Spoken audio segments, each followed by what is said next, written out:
বন্ধুরা এখন বাজে রাত্রে 10টা। এখন বলে প্রতিদেবে শীতল চাটনি খাইতো।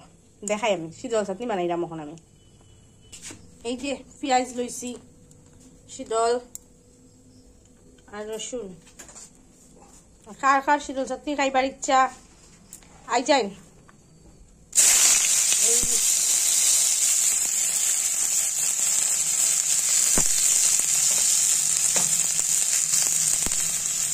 শীতল চাটনি তো একটু জাল দিমু বেশি করিয়া, তাকে জাল খাইতে বাড়াবাড়ি একটু কমেন্ট করিয়া কইবা।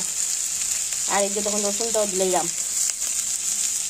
এখন বাজে 10টা। এখন বানাইলাম আমি শীতল চাটনি।